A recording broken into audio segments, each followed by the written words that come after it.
Drake just barked like a trained pet for a woman he met 90 seconds earlier, live in front of hundreds of thousands of people, and somehow that still wasn't the most embarrassing thing he did this week. What is good, everybody? Salute to every single person tapping in right now. Before we even get into this, do me one favor. Hit that like button, share this on whatever platform you found it on, and if this is your first time here, subscribe and become part of the family. Because by the end of this video, you are going to understand how a YouTuber who reviews comic books just bodied the biggest rapper alive without ever raising his voice, and why Drake's own Day One producer came out swinging at the entire hip-hop commentary world trying to stop the bleeding. Spoiler alert, it did not work. It made everything 10 times worse. Now, let's get into it, because this one has layers on layers. So unless you've been completely off the grid, you already know Drake got on Kick the other night for a Steak-sponsored stream. Steak was celebrating 9 years in business, and Drake was celebrating, well, honestly, I'm not even sure what Drake was celebrating, but the centerpiece of the whole night was a 20v1 dating show. 20 women, 1 chair, cameras everywhere, the chat moving at light speed, Birkin bags being handed out like party favors, cash giveaways flying around the room, the whole spectacle. And let me be fair before the comment section starts loading up with emotions. I do not think Drake was on that stream looking for love. I don't think anybody who participates in a 20v1 is looking for love. It's content. It's theater. Everybody involved understands the assignment. But here is what that format actually does. It exposes people. We have seen 20v1s where dudes swung on each other on camera. We have seen episodes where somebody threatened to escalate things way past entertainment. That format is chaos by design, and when you willingly step into that chaos at damn near 40 years old, you are making a statement about who you are at this stage of your life, whether you like it or not. So the discourse started before the stream even ended, and the loudest criticism wasn't even hate. It was confusion. People looked at this man, supposedly the biggest artist on the planet, and asked a very simple question. Why? Why is this where your energy lives now? Where's the growth? Where's the maturity? And then came the question that really sent people into orbit. Where's your woman? Because a man in his position doing a dating show does not read as fun to a whole lot of people. It reads as something else entirely. It reads as a void. Now, the fans fired back instantly, because that is what they do. Why can't Drake just have fun? Why does everybody take everything so serious? And normally, I would sit with that argument for a minute. Except this is the same fan base that demands total seriousness from every artist Drake has ever had a problem with. When the other side does something playful, it's a scandal, it's a think piece, it's the downfall of the culture. When Drake does something questionable, it's just jokes and everybody else is a hater. The pot has been calling the kettle black for so long at this point they might as well be married. Keep that hypocrisy in your back pocket, because by the time we get to the end of this video, it becomes the entire story. And here's the part that tells you Drake understands exactly how this all looks. During the stream, he joked that this 20v1 was almost as lit as the last one. And everybody knows what the last one is. The last one is the narrative he has been pushing about being outnumbered 20-1, the story he has been leaning on to explain why he lost the biggest battle of his career instead of going bar for bar with Kendrick Lamar head up. So even in the middle of his own party, he cannot stop reopening that wound. Nobody is forcing him to bring it up. He is the one keeping it alive on life support. Remember that, because it matters a whole lot when we get to his producer later. But before we even get to the war that broke out after the stream, understand this. What happened after the cameras stopped rolling is actually crazier than anything that happened on them. Because instead of taking any of this criticism on the chin, Drake did what he always does. He picked one critic out of the crowd, aimed at him publicly in front of his entire following, and managed to choose the absolute worst possible target to make his point. And the way it backfired is a masterclass in how not to respond to criticism. Let's get into that right now. So among all the voices criticizing the 20v1, one of the loudest and one of the most respected was Weno over on YouTube. And Weno did not say anything crazy. He did not attack this man's family. He did not question his talent. He said it was embarrassing.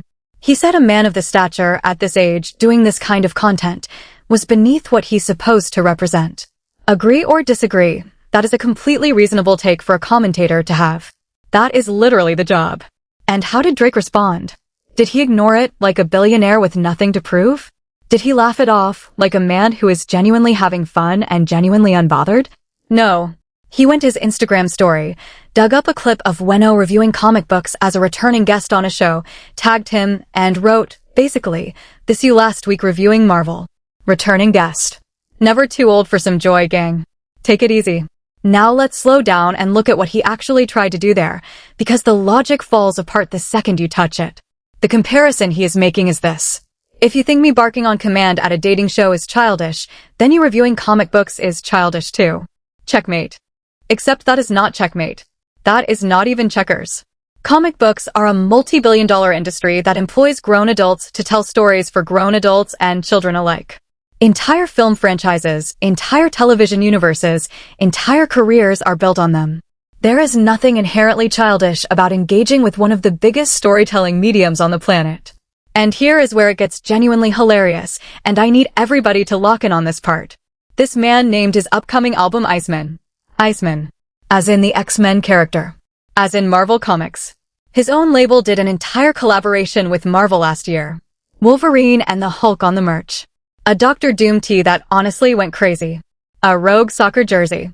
The OVO all reimagined across a whole lineup of Marvel figures.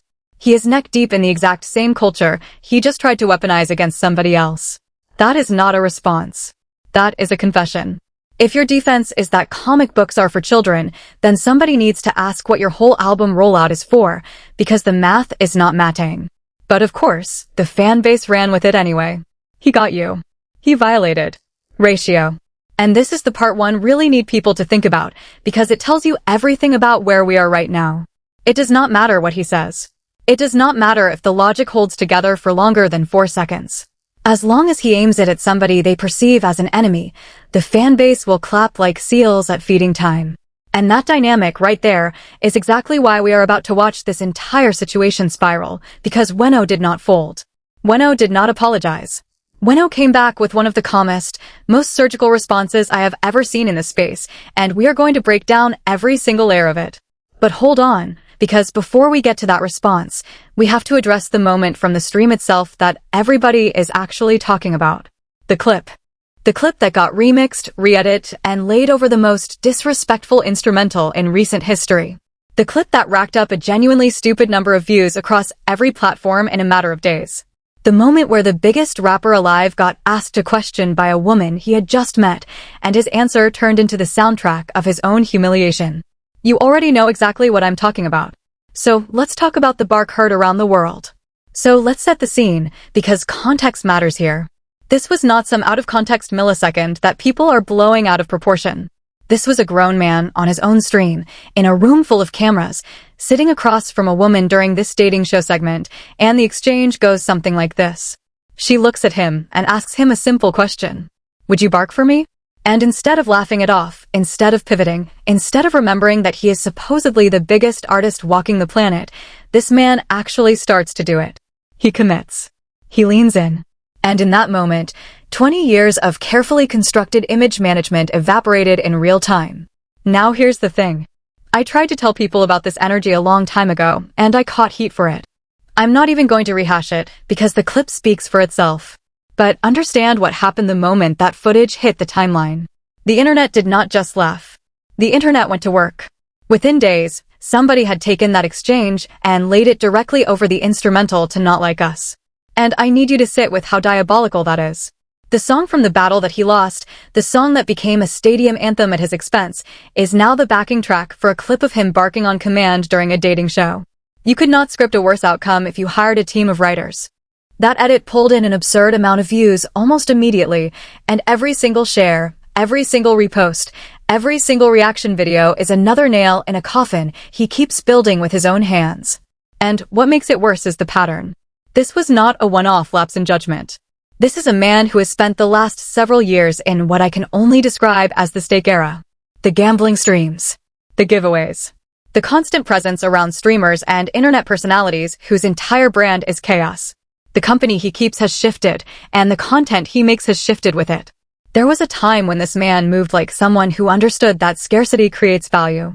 Now he is everywhere, all the time, doing everything, and the mystery that once protected his image is completely gone. And let me be clear about something before the clips get chopped and the narrative gets twisted. I am not sitting here saying a 20v1 is some moral failing. People do them every day. Normal people, influencers, whoever.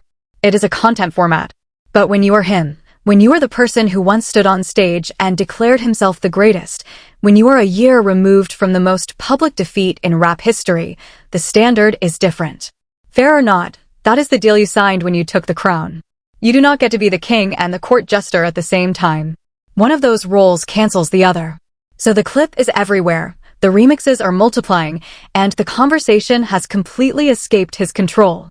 And that is the exact moment when most people with any self-awareness would log off, let it breathe, and let the news cycle move on. But that is not what happened. What happened next is that he chose to respond. He chose his target, and that target turned around and gave him the most composed verbal dismantling I have seen all year. Because while Drake was posting stories, Weno was preparing a masterclass. And when you hear how he handled it, you are going to understand why picking a fight with a calm person is the most dangerous move an emotional person can make. Let's get into that response. So Weno gets tagged in the story, his mentions are on fire, the fanbase is declaring victory on Drake's behalf, and the whole internet is waiting to see if he folds. And what he did instead was honestly beautiful because he did not match the energy. He did not get emotional. He did not take the bait and start swinging wildly. He just talked. First, he took the man's own words and turned them around with total precision. Never too old for some joy, gang. Weno pointed out that this is literally the exact same thing he was saying about the 20v1. He was not calling Drake a child. He was saying that from where he sits, he simply held this man in a different space, and he never imagined seeing him in that format. That is not hate. That is a disappointed observation from somebody who has both criticized and saluted Drake on his platform, and he made sure to say that part out loud. Because this is the trick the internet always plays. You can say 1,000 positive things about an artist, and nobody clips a single one of them. You say one thing the mob disagrees with, and suddenly you are a career hater, a permanent enemy, a dart on somebody's dartboard. He called that dynamic out by name, and he is 100% right about it.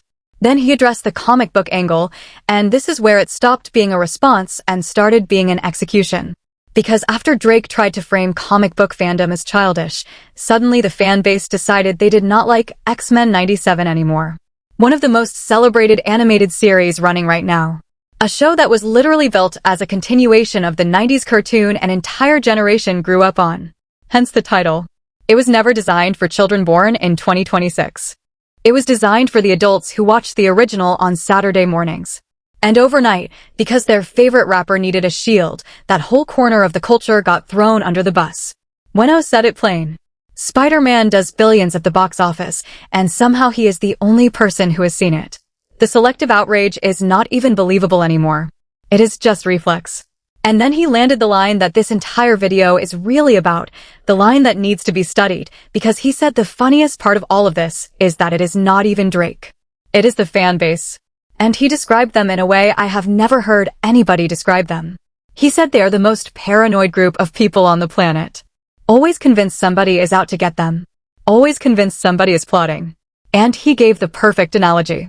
He said it is like being on the block with a homie who is not doing anything, not moving anything, not involved in anything, but he is still sweating, still looking over his shoulder, still swearing the police are coming.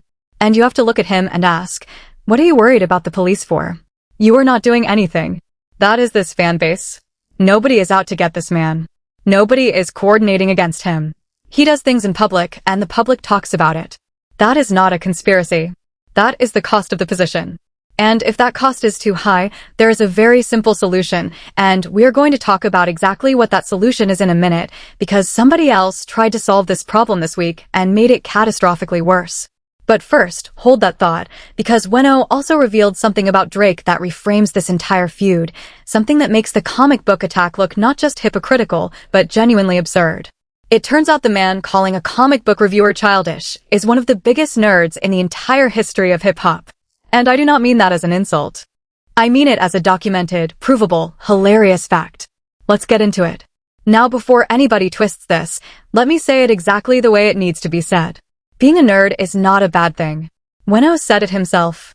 He collects things too. Most of us do. But there are levels to this, and the level Drake operates on deserves its own category. This is a man with a trophy room in his house full of hip-hop memorabilia. Awards, artifacts, collectibles, the whole museum. And honestly, that part is dope. Preserving the culture's history is a good thing. But that is not where the nerd credentials stop. Because how many of your homeboys at 18 years old got a full makeover on national television? Think about that. His own friends pulled up, sat him down, and told him on camera that he could not come to the skating rink looking like that. They had to address the hair. They had to address the wardrobe. His people made an entire show segment out of fixing him, and to his credit, he sat there and took it. And look, there is a version of that story that is charming. A kid getting polished up on his way to stardom. But when that same man, 2 decades later, tries to clown somebody for reviewing Marvel cartoons, the irony is so thick you could spread it on toast. And we have not even gotten to the deepest layer of this, the layer that turns his little Instagram story from a weak jab into a full cell phone. Because this is not a man with a casual, distant relationship to comic book culture. His label, OVO, ran an official collaboration with Marvel last year, and it was fire. I am not even going to pretend otherwise. The Wolverine and Hulk piece, the Doctor Doom shirt, the Rogue jersey, the OVO owl reimagined across Marvel characters. He has taken pictures with the lore. He has profited off the lore. And then there is the album. Iceman. Named after an X-Men character. You cannot make this up. The man literally named his next era after a comic book superhero, and then turned around and used comic book fandom as an insult. If your mind works like that, if that is genuinely the parallel you draw when somebody criticizes you, then I understand why certain things in your career have not been clicking, because the wiring upstairs is not wiring. And this is where I have to bring in the comparison that somebody made years ago, because it has aged like prophecy. There was a debate once, on the record, about which artist had traveled the closest path to Jay-Z. Not in pure rapping ability, but in trajectory, in positioning, in the shape of the career. And the answer given was Drake. At the time, it made sense. The hits, the dominance, the untouchable run. He looked like the heir.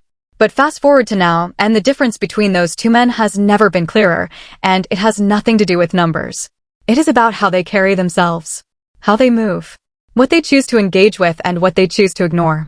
One of them built an image that could not be dented by commentary. The other one is on Instagram tagging YouTubers over a 24-hour news cycle. One of them understood that power is quiet. The other one cannot stop performing for the chat. And honestly, there is an argument that this whole 2-decade run has been his greatest performance. That the character he built was always a character, and what we are watching now is the actor getting too tired to stay in the role. I am not saying I fully believe that. But I am saying that every week it gets harder to argue against it. And when you see what his own producer said to defend him this week, you are going to understand just how deep the delusion runs inside that camp. Because Boy Wonder decided to step into the conversation, and what he said might be the single most willfully obtuse take I have ever seen from somebody who should know better. Let's talk about it. And while we are here, let's talk about the money, because the money is the part of the story that almost nobody is connecting back to the behavior. The steak deal is not a side hobby.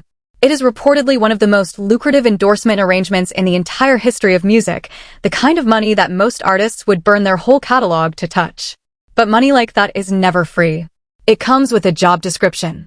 And the job description is this: be visible, be constant, be entertaining, be the billboard. That is why the streams never stop. That is why the giveaways keep getting bigger. That is why a man who once controlled every frame of his image is now doing dating shows on a platform built for chaos. He is not just an artist anymore. He is a full-time attraction, and attractions do not get the luxury of dignity. Attractions perform. And look at what the performance is doing to the architecture around him. Kendrick Lamar took a victory lap so dominant that the culture crowned it on sight, and since then, every move from the other side has read like a response to a fight that officially ended over a year ago. Jay-Z moves in silence and makes billion-dollar phone calls. LeBron James, a man Drake once treated like family, is somewhere minding his business and winning rings of relevance without ever mentioning anybody's name. The whole reference class this man once belonged to has graduated to a different altitude, and he is still down in the comments section of the culture, tagging critics, policing jokes, asking producers to fight his battles on the timeline. That is not a rollout strategy. That is what it looks like when the brand starts eating the artist. And the saddest part? The music is being held hostage by all of it. Iceman should be the story.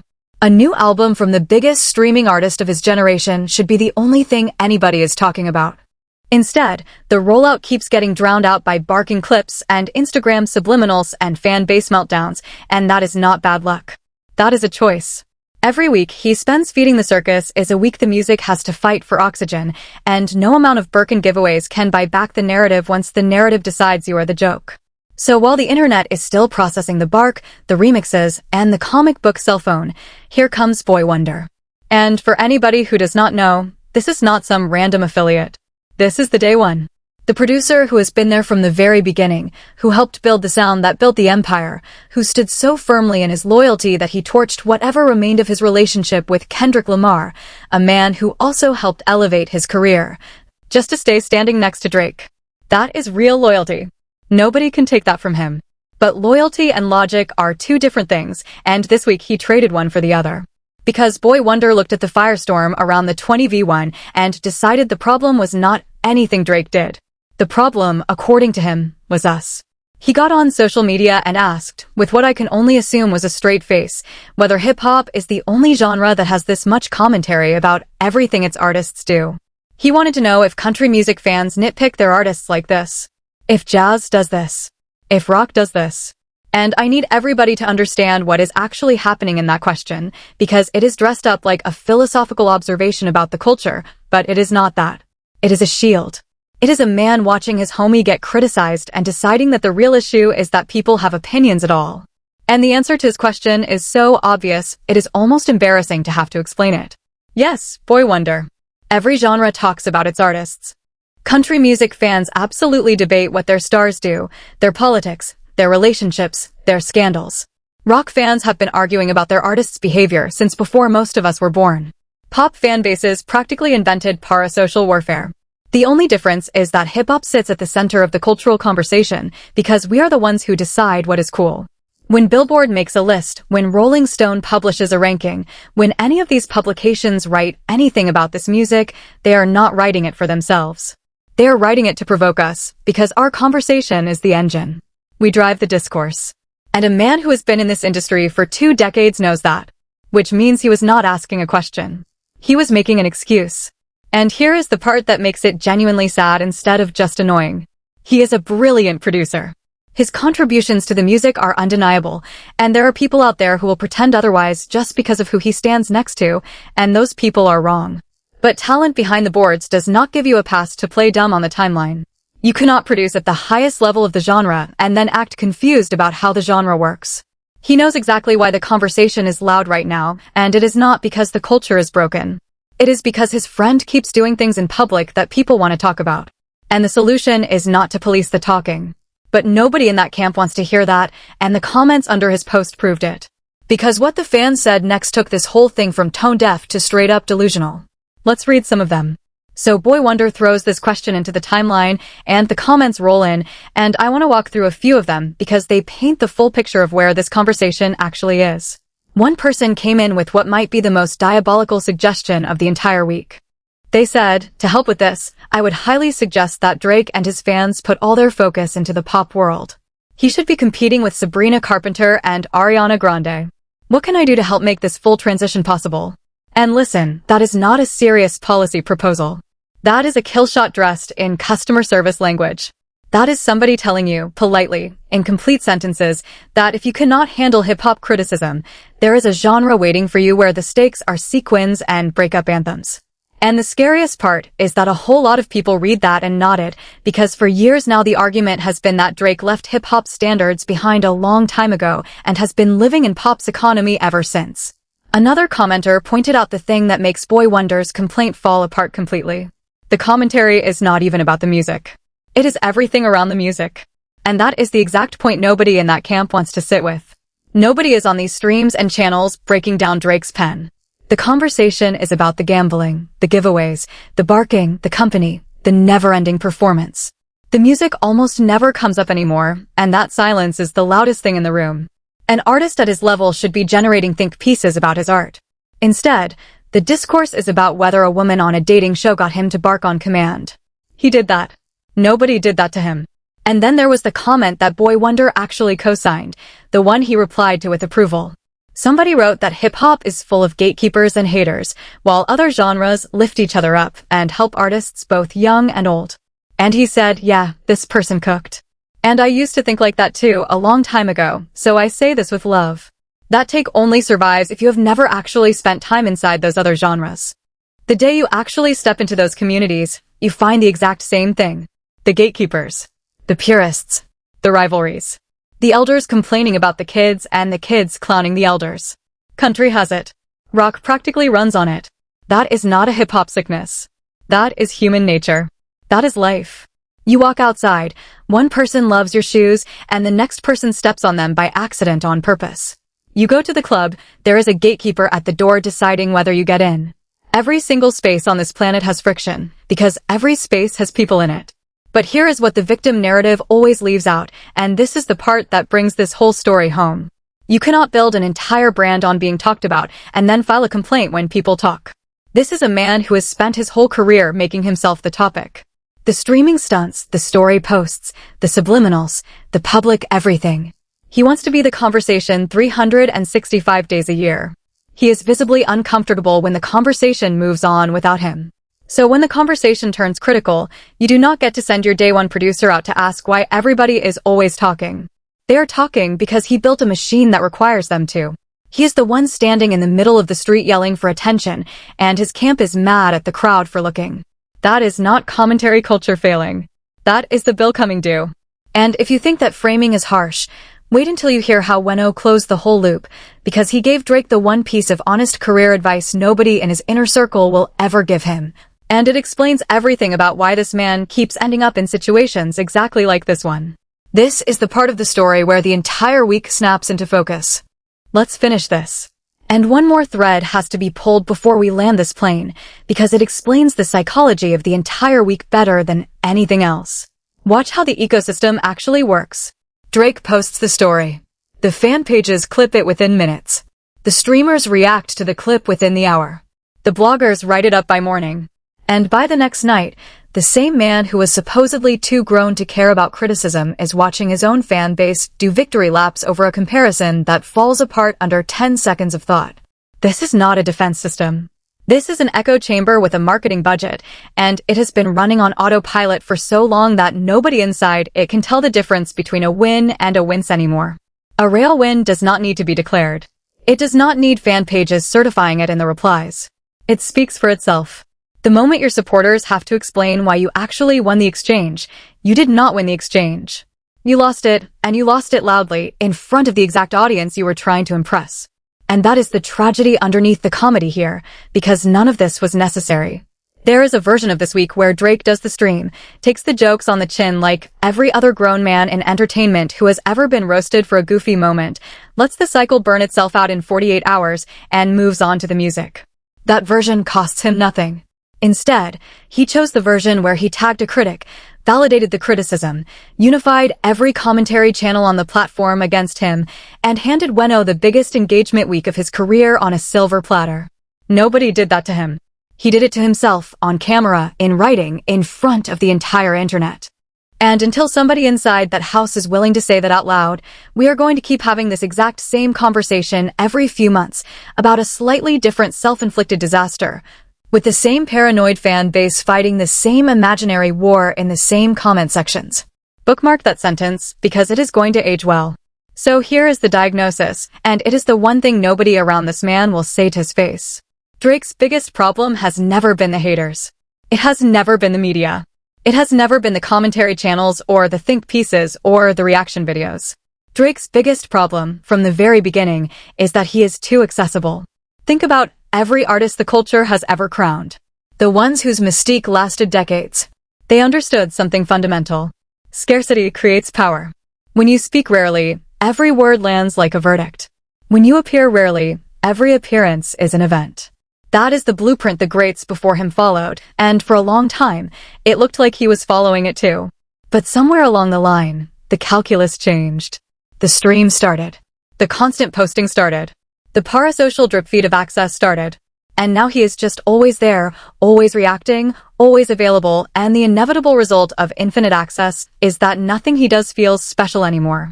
Everything he does feels like content. And content gets commented on. That is the deal. That has always been the deal. And the wildest part of this whole week is that, even with all of that, he still wins on paper. The records he has broken are real. The sales are real. The charts he has dominated are real. Nobody can take a single one of those achievements from him, and nobody honest is trying to. Weno said it himself. The man accomplished everything there is to accomplish while being this accessible, and that is genuinely remarkable. But it does not cancel the criticism. It just makes the criticism sadder. Because a man with that resume should not be fighting with YouTubers in his Instagram stories. A man with that resume should not need a fan base this paranoid, this defensive, this committed to fighting battles he is too big to even acknowledge. The gap between what he has achieved and how he behaves is the entire story, and everybody can see it except the people standing closest to him. So where does that leave us? It leaves us with a week that will be remembered as one of the strangest self-inflicted spirals of his career. A dating show he did not need to do. A bark that got remixed over the instrumental of his most humiliating loss. A response to a critic that exposed his own comic book obsession as hypocrisy. A producer who tried to blame the entire culture for noticing. And a fan base that spent 7 straight days proving, more effectively than any critic ever could, that the loudest thing about Drake right now is the people defending him. None of this had to happen. Every single piece of it was a choice. And until somebody in that circle loves him enough to tell him the truth, the choices are going to keep getting stranger, the discourse is going to keep getting louder, and the clips are going to keep getting worse. But I want to hear from y'all, because I already know this comment section is about to be a war zone, so let's make it productive. Here's my question. Is the 20v1 stream just a man having harmless fun, or is it a symptom of something bigger? And be honest, all the way honest. If any other artist at his level, any artist you do not like, did the exact same stream, barked on command and all, would you be defending it right now, or would you be making the remixes? Answer that question for yourself before you answer it for me, because I think that answer tells everybody everything they need to know about where this culture actually stands. And one more thing before I get up out of here. What is happening inside that camp right now, the panic, the deflection, the producers fighting critics on the timeline, this is not random. This is what it looks like when an empire starts arguing with its own reflection. And if you think this week was messy, you are not ready for what is coming next, because the Iceman rollout is still moving, the leaks and the numbers are telling a story nobody on that side wants told, and when the album actually lands, every single thing we talked about today is going to come back around with interest. So make sure you are subscribed with the bell on, because the next chapter of this is already being written, and I am going to be right here reading it to you line by line.